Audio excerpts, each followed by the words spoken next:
We do. And it's fairly rare. It has happened before, but it doesn't happen very often. We've had an undergraduate who was both expertise enough, or expert enough and brave enough to come to the Summer Institute, not just to participate, which in itself is saying something else, but in addition to present his work to us. But today we've got Josh Binney, who's been working. He's just graduated from Wake Forest University and has worked with Dan Hammond on an honors thesis, and he's going to present at least a slice of the thesis, or the sort of the main portions of the thesis. And it's, I just want to read the title so that we all know what we're going to be thinking about. When markets fail, the Pigouvian margins, the Coase Theorem, and the ratification of government intervention. So please welcome Josh and Dan sitting beside him.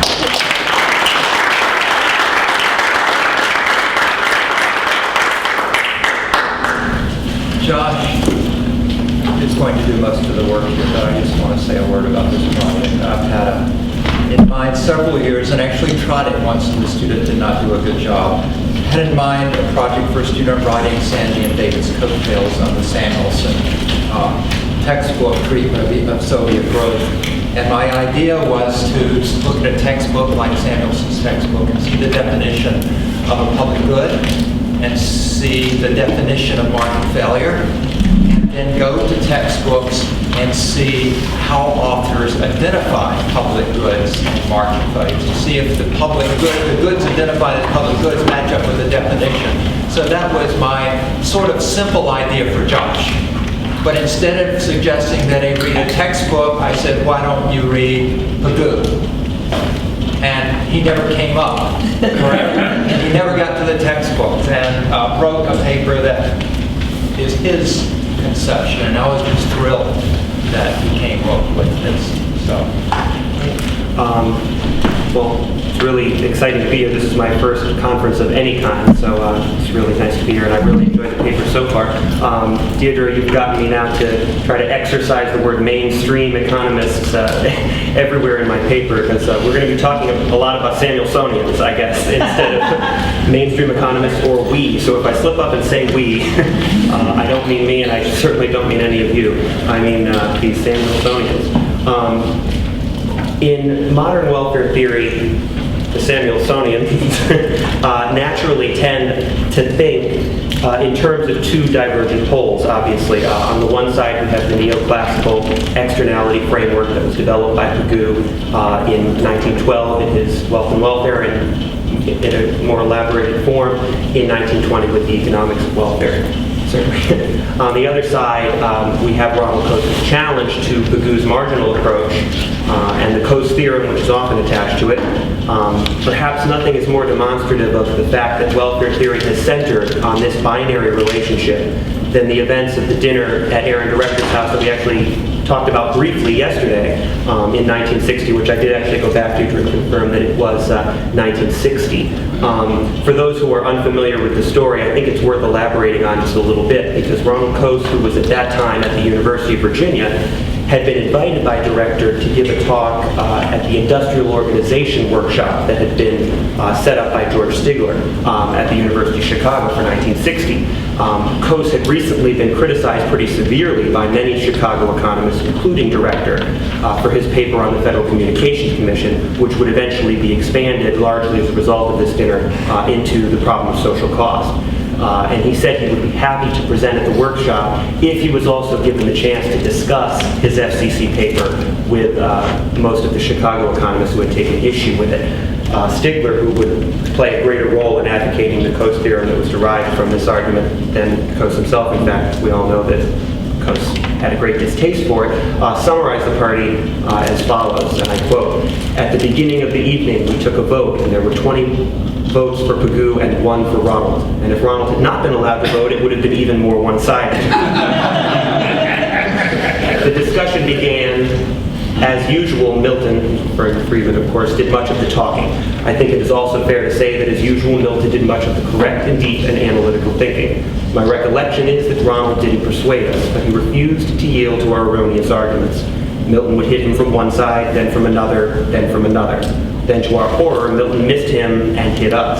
At the end of the evening, the vote had changed. There were 21 votes for Ronald and no votes for Pigou.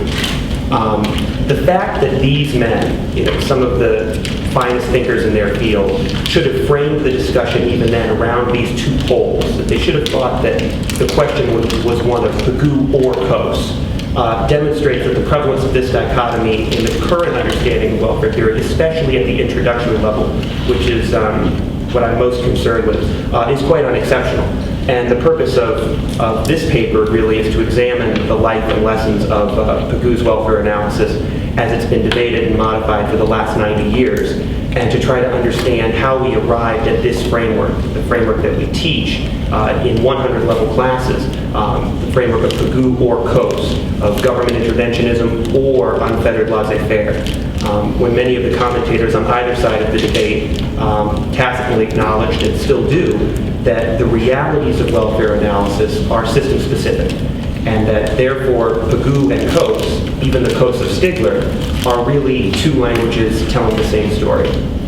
So much of the paper is consequently going to be a historiography of welfare economics that most of you are probably at least somewhat familiar with, and for that I apologize. But I do assert one important parallel between the seemingly divergent poles of Coase and Pigou that I think has strongly informed the present position of welfare theory, and that is their belief in the surpassing importance of practical applications of their work and their corresponding distaste for abstract theory and thought experiments. And I assert that some of those abstract theories and thought experiments actually bore more fruit over the course of the debates of the last 90 years than either of those authors had really anticipated.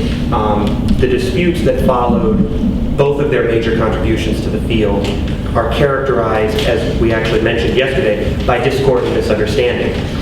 And the fact that economists have been unable to shake the facade of ethical objectivity demonstrates, I think, two important things. Firstly, that we as economists do a great disservice both to our students and to society by failing to acknowledge, either as teachers or as policy advisors, the true nature of our analyses and the foundations of our policy prescriptions, where they come from. And second, that in light of the fact that welfare theory is based on the subjective conclusions of the men and women of the past, there's a much more important role for the history of economic thought in the understanding of current theories than commentators of the past century, a la Samuelson, have suggested.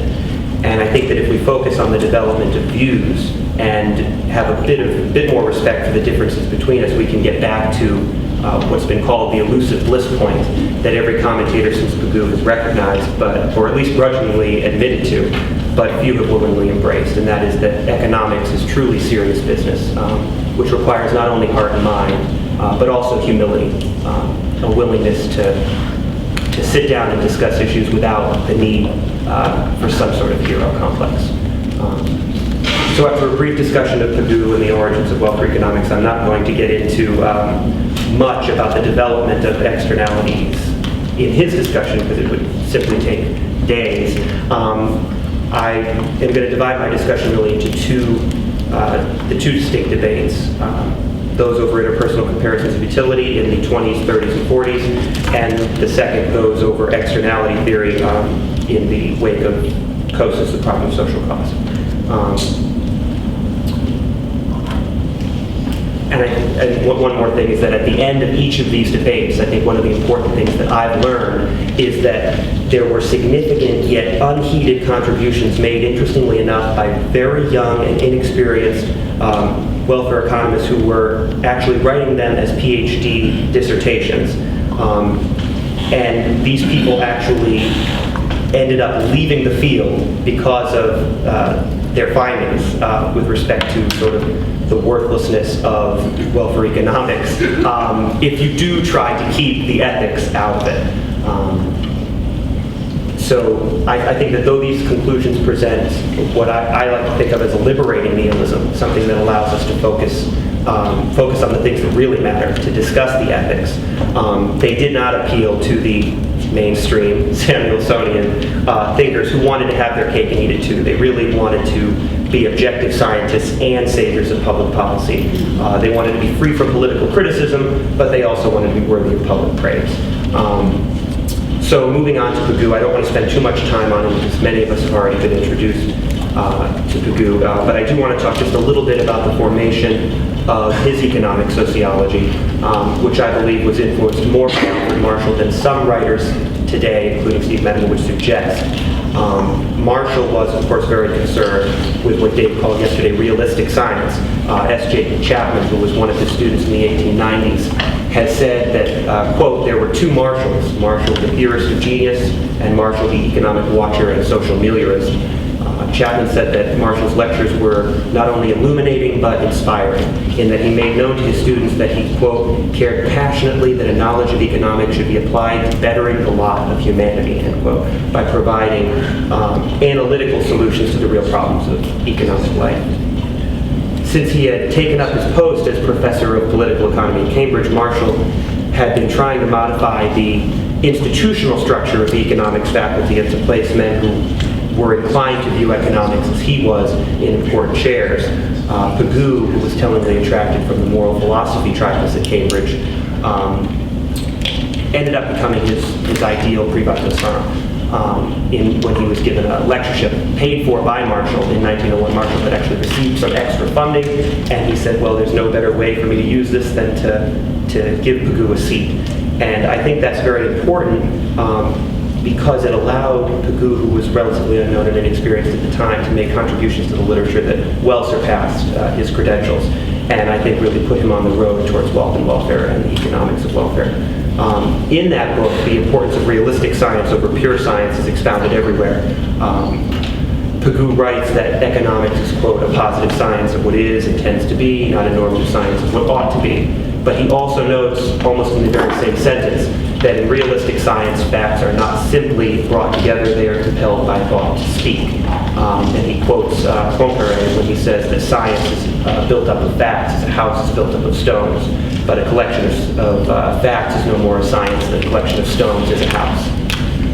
And he also agrees with Comte when he says that it is for the heart to suggest our problems and for the intellect to solve them. So at that time, he's recognizing the problems that are going to arise over the next 90 years and still remain today, at least for Samuelsonians who still talk like this. But he's punting on it because he really does want something that is applicable immediately to the circumstances that he's considering. Obviously, in the debates that followed the publication of the Economics of Welfare, it was these statements more so than the externality theory that he was presenting that would be in contention for the next generation of economists had come to believe that economics was that pure science, an objective science where policy prescriptions could actually be analytically proven. Rob mentioned Deirdre's statement that in such communities, you said something about disagreements won't exist if we continue talking so much. Well, these Samuelsonians talk a lot, and yet it seems to me that the disagreements remain. It's just here because most of it is blowing hot air, talking about what we actually know to be true and then ignoring it so that we can continue on acting like the heroes of public policy that we really want to be. But I'm going to move on now to those initial debates, which were actually mostly over the distribution of wealth, not over externality theory. And Pigou considers this issue only briefly in the Economics of Welfare, though whether he did this in order to avoid the ethical and political debates that inherently accompany a radical transformation of the socioeconomic system, or simply because he thought that the theories of his neoclassical predecessors had been well expounded was open to question. But the assertion that an unequal distribution of wealth won't tend to affect a maximum of satisfaction or social welfare was advanced by a number of people before Pigou even came to Cambridge.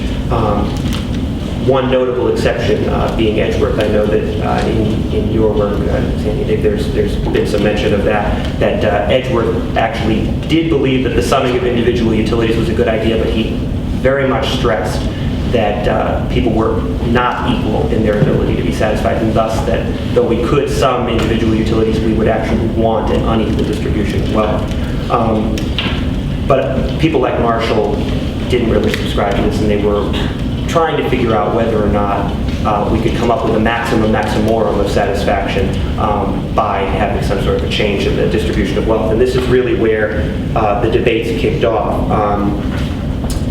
Building on some essays that Frank Knight had written in the 20s, really it was Lionel Robbins who got things going in 1932, though Knight's work is very interesting, and I wish we really had time to talk about it. But Robbins is a little more succinct, so I'll talk about him. And he really, of course, claims that we cannot sum individual utilities, that doing so would involve ethics. Doing so would involve some sort of weighting scale of the satisfaction of one person to the satisfaction of another. And he writes in 32 that the theory of exchange assumes that I can compare the importance to me of a pound spent on bread versus a pound spent on other alternatives presented by the opportunities of the market. And it assumes that the order of my preferences thus exhibited can be compared with the order of preferences of the baker in selling it. But it does not assume that at any point it is necessary to compare the satisfaction which I get from the pound on bread with the satisfaction which the baker gets from receiving that pound. That is a comparison which necessarily falls outside the scope of any positive science. To state that A's preference stands above B's in order of importance is entirely different from stating that A prefers N to M and B prefers N to M in a different order. It involves an element of conventional valuation, hence it is essentially normative. It has no place in pure science. And I'm not going to go into much depth on the middle portion of these debates, but Roy Harrod came back almost immediately and said, well, if you're right, Lionel, about what's going on here, then there is no importance for a welfare economist. He has absolutely no place. We are completely obsolete. And that, in and of itself, should be enough to tell us that we need to include some sort of weighting scale. And I think that is really astonishing because it demonstrates quite clearly how concerned economists at this time, and I think some economists up until today, were with their place in society, what it was their contribution would be, how they would be viewed, not simply what they would be able to accomplish. But after that, a lot of people were still searching for that meaning, and of course we get to Kaldor-Hicks' efficiency standard, which is presented in 40 and 41, where they attempt to say that if we help someone more than we hurt someone else, then now we've analytically justified some sort of government intervention without resorting again to ethics.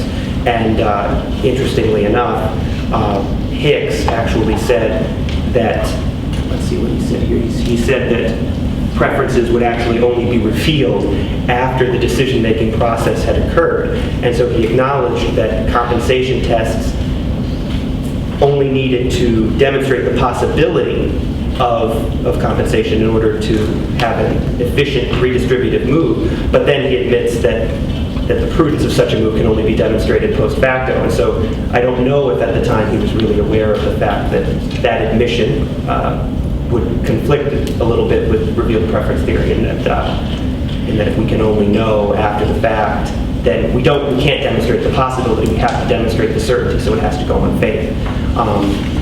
Afterwards, in 1943, there was a challenge presented by Svitovsky to this, and that he actually demonstrated that you would get a rather absurd result if you were to say that a redistributed move with possible compensation was from, say, 0.1 to 0.2 was efficient. You could also, on allocative grounds, go from 0.2 right back to 0.1, and you would find that now you've found that both 1 and 2 are superior to each other. And after that, Little and Arrow made some pretty significant contributions to the field, which, again, I really don't think it's necessary to talk about, because the whole point of these debates is, I think, to demonstrate how these thinkers were so concerned with with what they acknowledged was the truth and what they really wanted to be the truth. And at the end of these debates in 1957, Johan Hugo Graf, a South African banker and sometime welfare economist, really drew last blood in this war of words over the place of welfare analysis in the canon of positive economics, where in his theoretical welfare economics, he basically said that the important thing to notice is that the decision to abide by the verdict of a pair of scales or of any other objective test is itself, in the last resort, an act of faith that is based on fundamentally ethical notions, and that all of this discussion has been worthless. He ended his attack by saying that there's really no role for the economist in policy discussions at all, but that he should rather resign himself to the analytical tools that are made available to him and leave the conclusions to be drawn by someone else, which is obviously something that most people at the time would have been very uncomfortable with, though in the end they really agreed with it. They ended up accepting it, and most people were just unhappy. That many positivists accepted his nihilistic conclusions, it can't be denied, but most of them had come to the far more important, though less widely discussed or accepted, at least by the Samuelsonians, conclusion that the role of the economist was, as the classical economists had always maintained, a dual role, that he was supposed to use his scientific analysis to inform discussions of public policy, but that he was also able, as a citizen, to attempt to influence these discussions towards his own subjective goals, that discussions of ethics couldn't really be separated. Robbins had concluded his reply to Herod years earlier by saying that, quote, in the realm of action at any rate, the real difference of opinion is not between those who dispute concerning the exact area to be designated by the adjective scientific, but between those who hold that human beings should be treated as if they were equal and those who hold that they should not, end quote. Stigler had opened his attack on the new welfare economics by quoting from Aristotle in support of the practical applications of scientific inquiry through value judgments. And Aristotle wrote that it is plain then that science is the union of knowledge and intuition and has for its objects those things which are most precious in their nature. Accordingly, Anaxagoras, Thales, and men of that stamp people call scientific, but not practically wise, because they see them ignorant of what concerns themselves, and they say that what they know is quite out of the common run, certainly, and wonderful and hard, and very fine, no doubt, but still useless because they do not seek after what is good for them as men. Sounds like Samuelson to me. Even Friedman, who raised the banner of positivism and held it for many years, said science is science and ethics is ethics. It takes both to make a whole man, but only confusion, misunderstanding, and discord can come from not keeping them separate and distinct, from trying to impose the absolutes of ethics on the relatives of science. And I think that this is one of the most interesting quotes of this period, because today we tend to flip that definition. We tend to think about the absolutes of science and the relatives of ethics. We talk about your ethics versus mine, but we don't talk about your science versus mine. We say that science provides us with absolute answers to concrete questions. So certainly, at the end of these debates, Graf had dealt a coup de grace to the new welfare economics, which Caldor and Hicks had tried to create, and which had been so long in decline. But he had also, in my opinion, freed the economists from the need to debate endlessly over the minutiae of objective analytics. This resuscitation of the erstwhile thesis of the old welfare economics of Marshall, Wicksell, Edgeworth, and their predecessors was, I think, no insignificant accomplishment. But at the end of the 1950s, it was an idea that its time had still not come. And arguably today, I still don't think it has, at least because of the predispositions of the people who we listen to.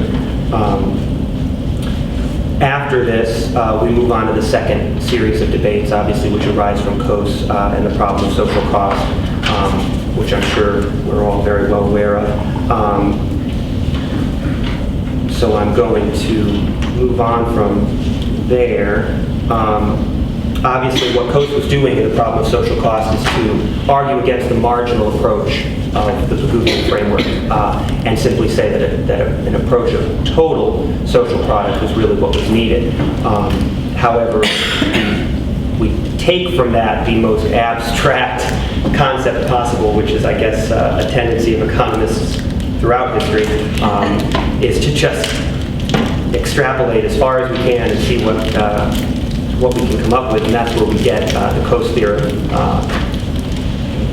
which I guess in its most strict form deals with a zero transaction cost world.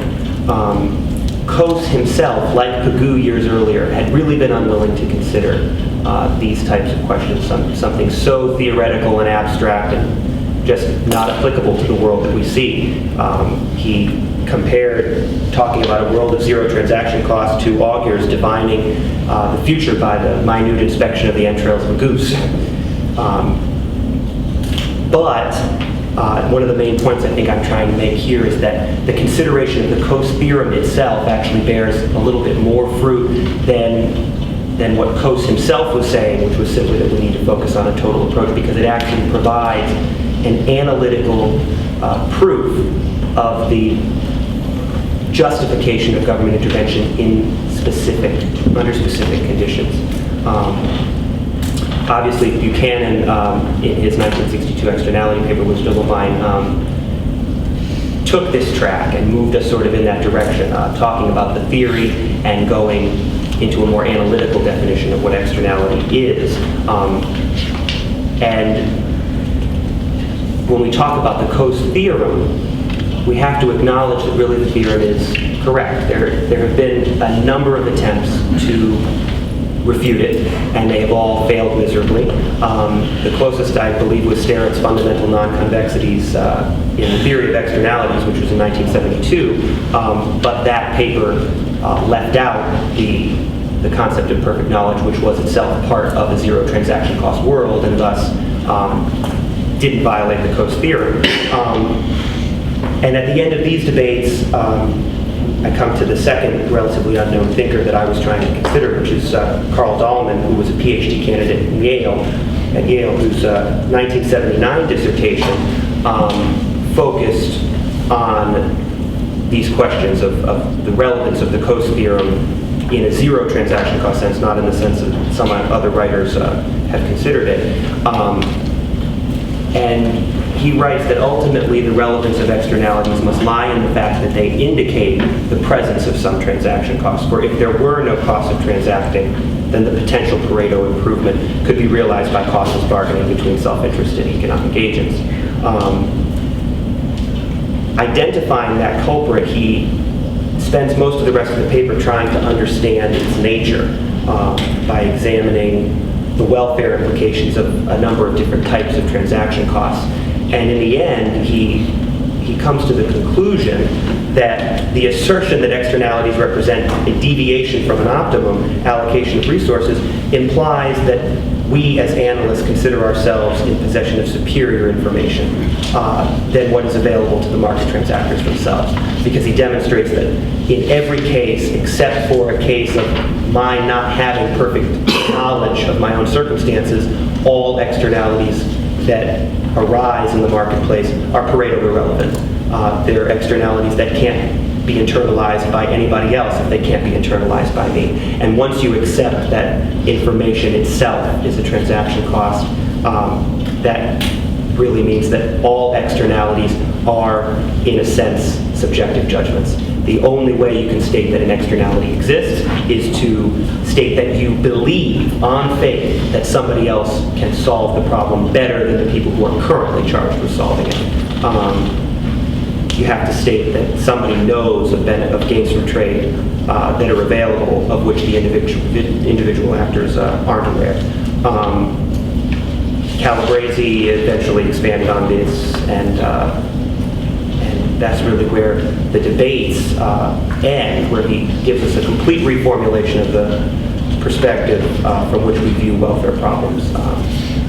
Though it might be possible for us to help someone without hurting someone else, the adjustments would represent according to him, an outward move of some Pareto possibility frontier, not a movement from inside that frontier forward. So, and this I think is one of the most liberating things that anybody can hear. It tells us that where we are now is an optimal point, but it doesn't mean that it's the point we want to be at. Hard work and research can eventually help us push those boundaries outward. But the fact that we sit here worrying that Pareto optimal bliss just doesn't reign supreme in this world means that we're really not focusing on the right issues. That the majority of welfare economists, even Coase himself, should have asserted that the Coase theorem had no relevance then for a world with positive transaction costs suggests that they really didn't comprehend the similarities between the theorem and the classical concept of perfect competition. The Coase theorem, like perfect competition, focuses on the workings of a market system that is far from realistic. But when it was used by men like Dahlman and Calabrese as an analytical tool rather than a descriptive end, it lent itself to the support, I think, of a concrete place for government as well as for the well-intentioned economist. So I think that puts a nice pin on these two types of debates where Dahlman's analysis really recreates the effects of graphs more than 20 years earlier, because it ultimately uses the theoretical analyses to which Pigou and Coase were so averse to elegantly restore the practical economist, at least in name, to the prominent place that the classical scholars had always reserved for him. In light of these debates, I really see a problem with modern scholarship, especially the way that introductory classes are being taught. In an analysis of common property and environmental policy that was recently published, Daniel Bromley asserted, quote, "There can be no more important aspect of scholarship than that of concepts and language. If scholars use the same words or terms to describe fundamentally different fact situations, ideas, or phenomena, then progress in understanding is impeded rather than advanced," end quote. And I think this is the problem that we face today with current welfare theory, both as it's applied and as it's taught. In introductory classrooms, we see Pigou, we see Coase. They're mentioned, and most people who study economics aren't here for the long haul like everybody in this room. They read it and they leave.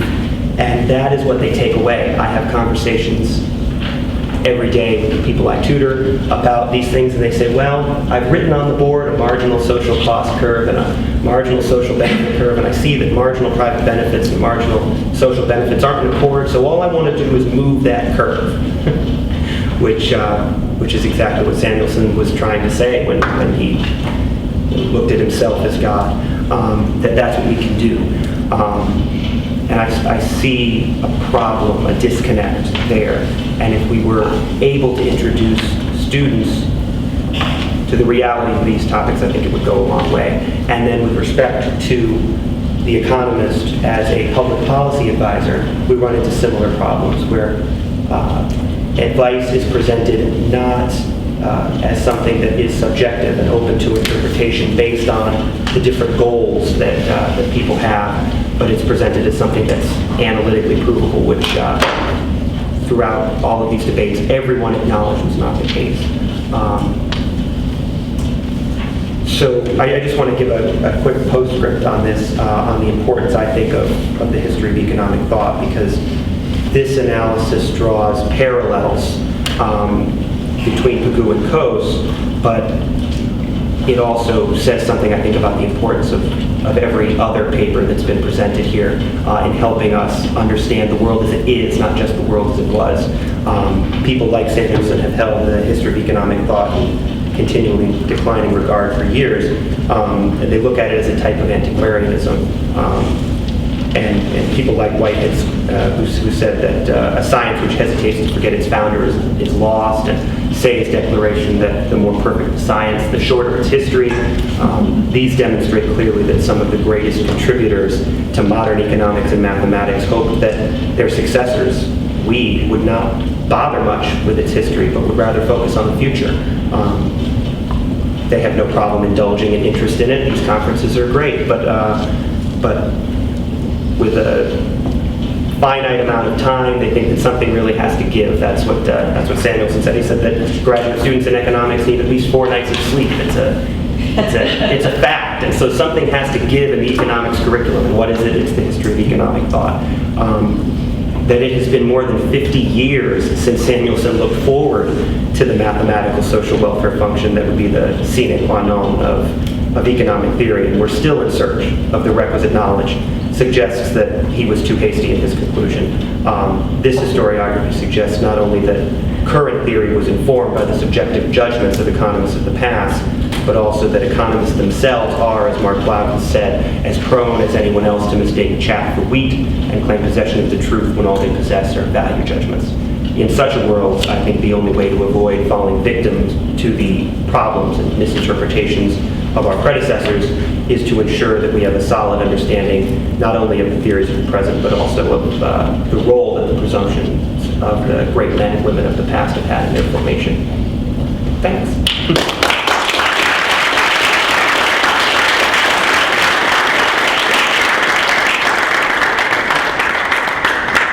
Had Sandy put your name down here. I want to make sure that I at least have a chance to say that this is the best undergraduate paper I've ever heard. And I've taught at Chicago and Australia National University in New York, and Iowa, and it's astounding. What to say? I mean,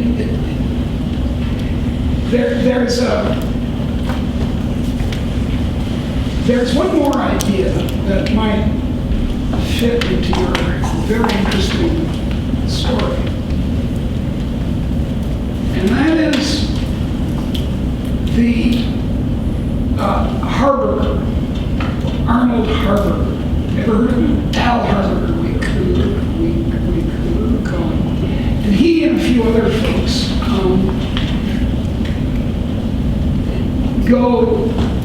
go back to Marshall and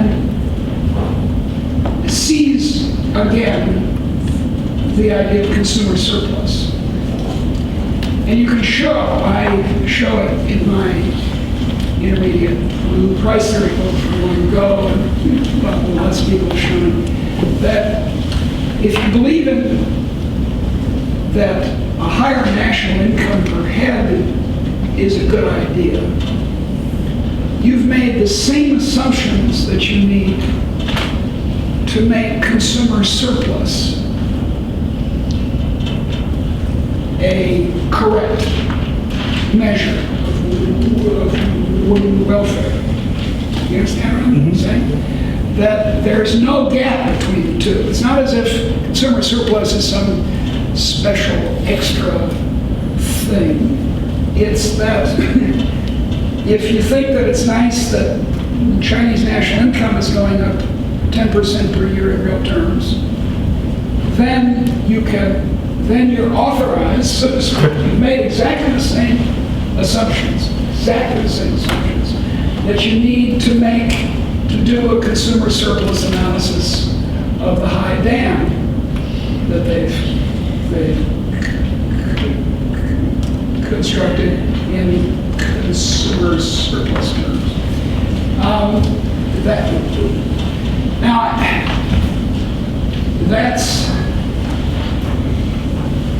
That's not a, how can I say that? That's a sort of an engineering approach. I was talking to Jim before he left, Jim Buchanan about Herbert, and he said, James Buchanan turned down a job in Chicago, which they then filled with Al Harburger. And Jim said, Harburger's an economic engineer. So it's these philosophers who formalize Pigou and then try to formalize Coase, who are sort of your villains, aren't they? And that maybe the social engineers are okay, but they're I can go along with national income. I I agree there are income distribution problems, but, you know, and there's one more line in this story that you're constructing, and that is Harsanyi, the game theorist, and then Buchanan, and Tulloch, and Rawls.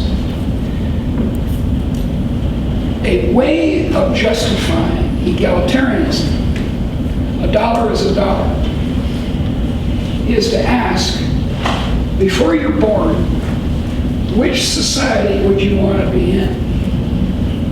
One that takes a dollar as a dollar and has national income as in China or in India growing at 7 to 10% a year?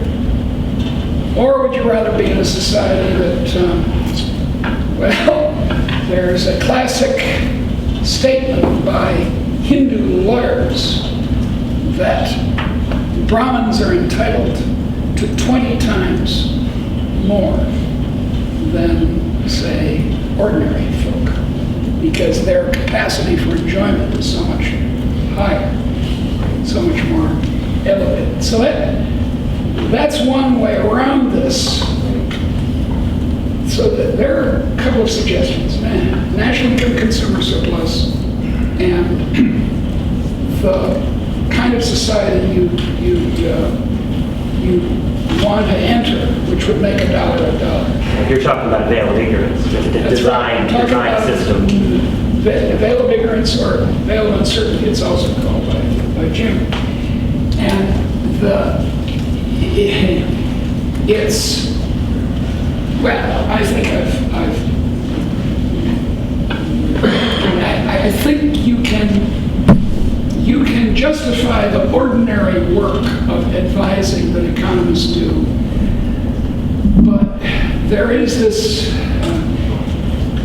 deep problem that we can't compare interpersonal utilities. We can't know total utilities from market data. Right? We only know marginally. That's why people wanted to do it that way. So we're kind of in a fix here. Not when the ethics is brought in, though. There, I agree. Right. That's certainly what I would. Because I think that there are certain things that we can all get on the same page about. There are certain things on which people are always going to disagree, but then I think there are realms where government activity is something that would be broadly agreed to, and in those cases, it doesn't really matter. I mean, you know, when you talk about a veil of ignorance, there we have a progressive tax system in this country. Well, if I make $500,000 a year, I probably understand that I have a vested interest in paying just a little bit more, even as a percentage of my income. But that doesn't mean that I feel myself entitled to have the water come out of my faucet, 20 times faster than the average man, or get 20 votes on election day. This type of thing. You would like them? Well, right. I said if I made $500,000 a year. I'd like to add my voice, so just congratulations on a very nice piece of work, but that's coming from an undergraduate. And I've worked with some very good undergraduates. If I had a place of paper like that, I'd just say, wow. So,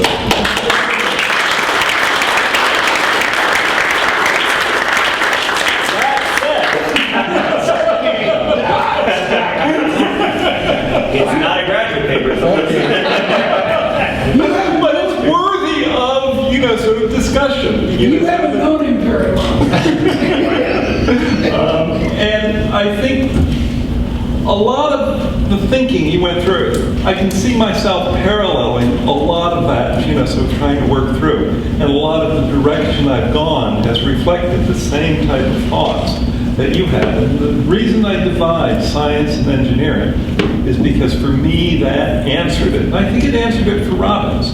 Robbins was very clear that when he was saying interpersonal comparisons cannot be made, he's talking about the science of economics. In his Eli lecture in '81, he said, I never said value judgments shouldn't be made, interpersonal comparisons. They should be made, but they shouldn't be made as part of science in some other branch, which he called political economy, that I'm calling engineering. You've got to have heuristics that go and sort of operate. Here's a model that we'll use to sort of go, and everyone understands. It's not saying everything. It's, simply being used as a tool for something. As soon as it happened, and I don't blame Samuelson as much as I blame Lerner in some sense, because Abba Lerner's economics of control had none of the qualifications that Pigou had, because Pigou was a Marshallian, still following within that, starting to add the Walrasian sensibility, which was coming in the 30s. Lerner sort of put it all together and had the marginal conditions. Here's what the state should do. And that provided the whole basis for state, market socialism. And that was a very important part of sort of designing what Samuelson sort of structured as, sort of working it through. So if you can see a lot in Samuelson of Lerner's foundations, of Lerner's control, of what went on there. But Samuelson sort of recognized the limitations too. He saw it as an engineering stuff. So I don't, whereas she says it's Samuelsonian economics, I call it sons of Samuelsonian economics. I agree. That it's, sons and daughters. Yeah, sons and daughters. Far fewer daughters than what we'd like. Too many because they got more sense. But sort of it really was those, sort of the way it was used. They forgot that it was just an engineering part. And, started talking about it science. And in the paper that I talked about, the Chicago reaction was a reaction to that. And the reason they sort of had to do what they did with the Coase theorem was to provide a scientific explanation why. So you had the two, as opposed to the reasonable position you have, you should be in between the two. So I think the externality framework, as a textbook author who puts it in and sort of does it, can be justified. But there's an implicit assumption there that here we've already spent the choice. There's certain decisions, like with what to do about, sort of smoke or something, that are so costly collectively to work out that here we have an institution called government, which is through which people work to solve this. And here is an advice to that government. You can use this framework. It isn't a full framework or anything else, but it can be presented like that. And I think if it were, it would fit your concerns, which I think are absolutely legitimate, and provide a much better, sort of sense for students. But that's, again, that is the engineering part. And it's a heuristic that might be helpful in certain circumstances, as opposed to the Walrasian sense that we are providing this from science to answers. And once you've done that, you've, sort of create just fights. So very, very good paper. Sandy, could I just reply to David? So David, Friedman has his review of Lerner, and he puts Lerner in the way Friedman breaks this out is Marshallians and Walrasians. So what you're saying about Samuelson is, in this sense, Samuelson would be a Marshallian. More than Lerner. Yeah. I'd say Lerner was sort of the ultimate in the Walrasians. He, didn't see it. Samuelson sort of maintained some of Marshall, but did the analytics for the other, but recognized always the analytics were limited. Abba didn't recognize he moved directly into policy, whereas Samuelson sort of moved there, but then would qualify it. Yeah, I'm interested in hearing more about tracing through some terms. The first one is welfare that we've already been hearing about. And I'm wondering about sort of the evolving nature of that term and usage. I mean, Pigou was using it as early as 1912 in Wealth and Welfare. I don't know if he was the first, but it promotes this idea of thinking in terms of a welfare function. I would like to know more about how the term was used at Chicago even prior to Harburger. I just I think Dan knows I brought this reprint of these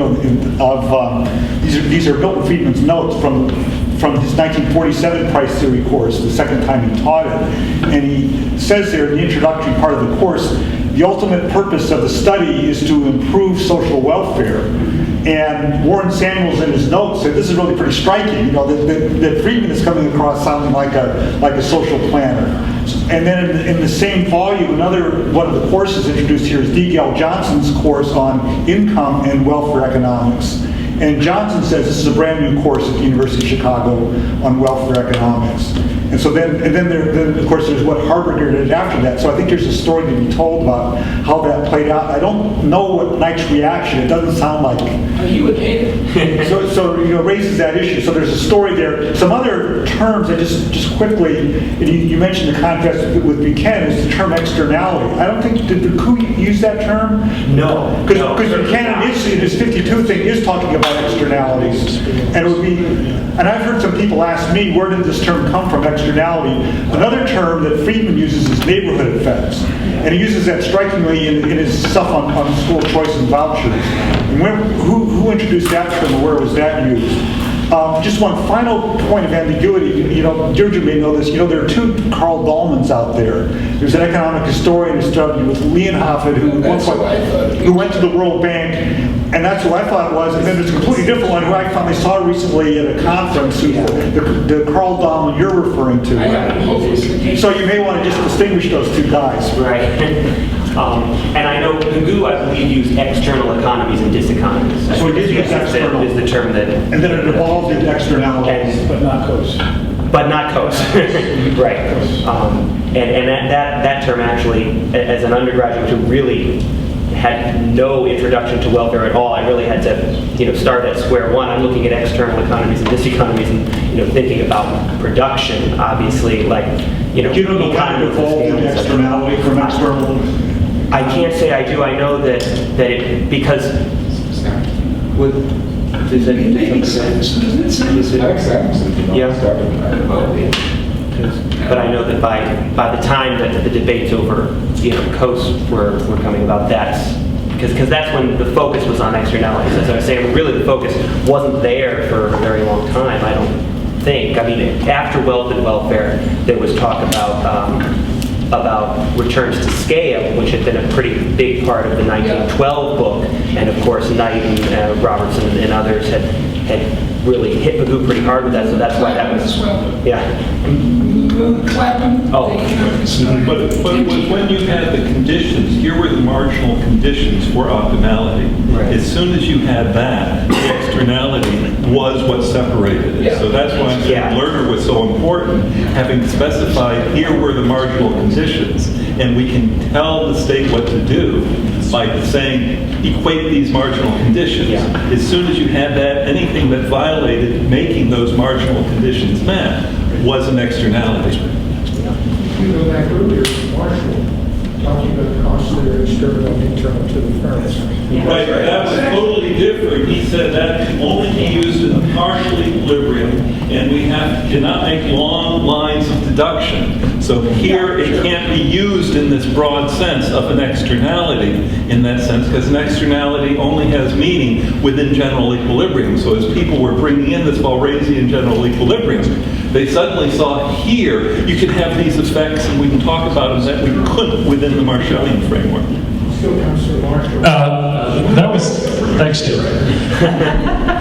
That was going to be one of my points. It's an important one. When we talk about market failure today, failure to do what? Well, failure to be efficient, that is failure to realize optimality. And the idea of optimality is an idea that comes in fairly late. In a general equilibrium, the Rossian sense is an idea that enters the discourse much later than Marshall and Pigou, at least in important ways. One question I had, I'm just going to pose it because I was stimulated by your paper and I'm not sure what the answer is that where does Pareto fit in your story? This is very, you probably have it in a longer version, but don't answer that because I have other questions. And it's important to recognize that some of this Coase versus Pigou dichotomizing is a historiographic construct. And partly it's Coase using Pigou as his sort of, not that it's wrong to, as a sort of straw man, in the same way that Keynes did, in the same way that many important economic figures do. But sort of lurking behind it is this question of expertise yet again. It's like, what do economists, policy economists do?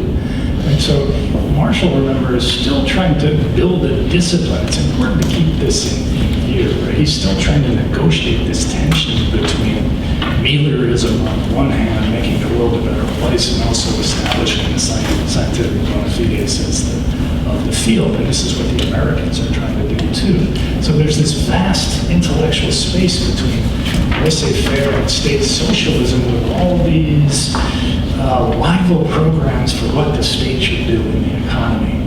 There's the progressive version, there's this institutional social control version, there's the market socialism version, all of which lie in that vast intellectual space. One of the advantages that the neoclassicals had, American and English both, is they had at least a kind of concrete thing, as Clark said, that they could point at, we could point to.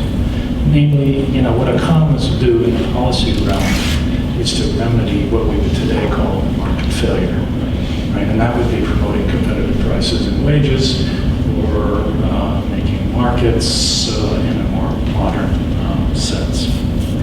Or, as Coase would have put it, or Dahlman would have put it, reduce transactions costs, right? Working at the constitutional level. So.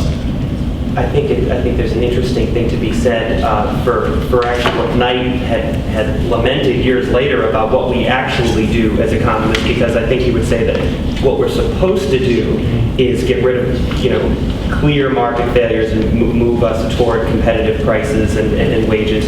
But what we actually do is, in many sense, in public policy, is try to appease the people who are unhappy. I think it was the History of Economic Society gave a presidential address, I don't remember what it was, it's in my paper somewhere, where he said that a lot of what we do as economists it is in the realms where we know very little, where we can't speak with certainty. And this is not... AEA. At the AEA, okay. And he said that the things that we can talk concretely about are the things that most people could see themselves if they bother to look, but they don't want to see it. He said that, what do you do when you're trying to teach somebody something that they don't want to learn? Which is... And Pareto?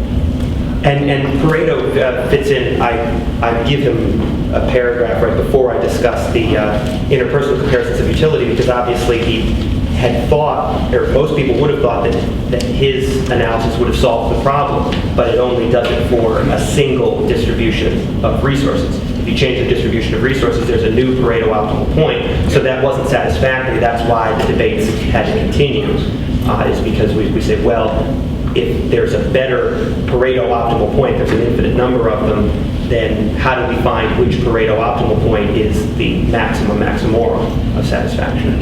So that's why the debates continue. Claire Sylvain, University of Paris 1. So I have a question about your interpretation of the theoretical roots of welfare economics. So if you consider that welfare economics refers to the existence of market failures in general, rather than to the notion of externalities, you maybe could include to your analysis the influence of the French engineers of the 19th century, above all Dupuy and Cournot, rather than Marshall.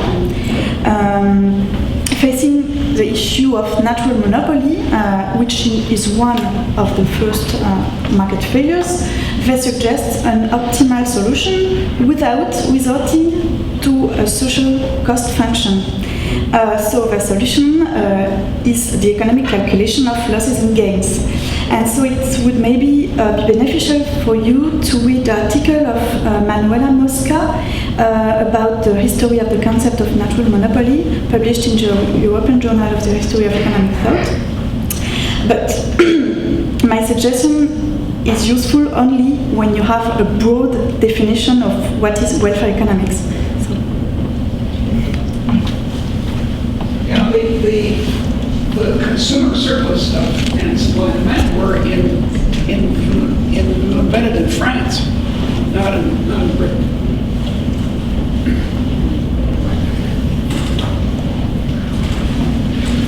Just a brief comment. In terms of how these ideas line up and how it might relate to teaching. The thing that strikes me about Coase that's different from the blackboard economics of laissez-faire or Samuelsonian engineering solutions to externality problems is that Coase opens the door to second best analysis. Yes. And that also opens the door then to judgment by the economists and perhaps by students as well, as to which of the imperfect options would be most feasible or most desirable, in a particular problem situation. And you could imagine different pedagogical possibilities coming out of that versus, this first best versus that first best, Right. which seems to be the blackboard tradition. Right, absolutely. And I guess that the end of this analysis really says, though, is that, it's more complex even than a second best, because it isn't a second best. It's just the best. There is a current, I really like the Calabrese. I think that's the most liberating thing, in that it really says where we are right now, this is the best. But we need to learn more, we need to do more, we need to think more. And as we do that, we can reach, a new best. It's not, I guess a question of which best to choose, but I think that there's a broad role for government there where you say, okay, well, the government can actually invest broadly in trying to lower transaction costs, especially with respect to knowledge, which would provide, I think, some broad benefits as opposed to some of the things that the welfare state does now, largely based on trying to pick different first bests. So, Josh, would you maybe compare what you're saying to being in full employment in 1955 and being in full employment in 2005? Would that, in both years, we could be in full employment on the curve, but our income's a lot higher in 2005 than in 1955. Because we've had plenty of progress since 1955. I think that progress is something that's very interesting that at least some of the earlier thinkers didn't really hit on. That it's like all of the changes have to be made today. Like we're just thinking of today's position A versus today's position B, as opposed to what can we do today to improve our position further down the road.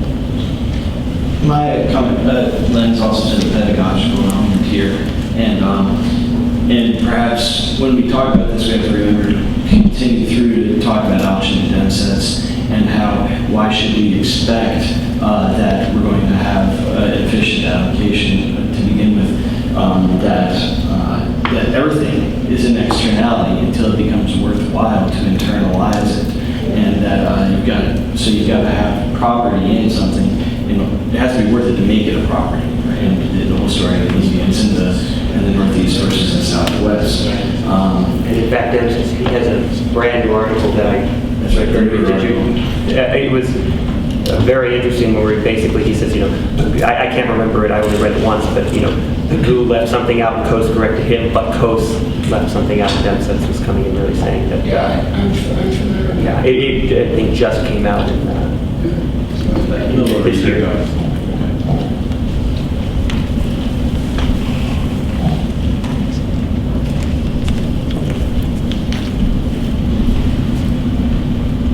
I think it's terrific. You picked up the Robbins 38 piece, which is often ignored because it's going up to Cambridge and talking to his friends.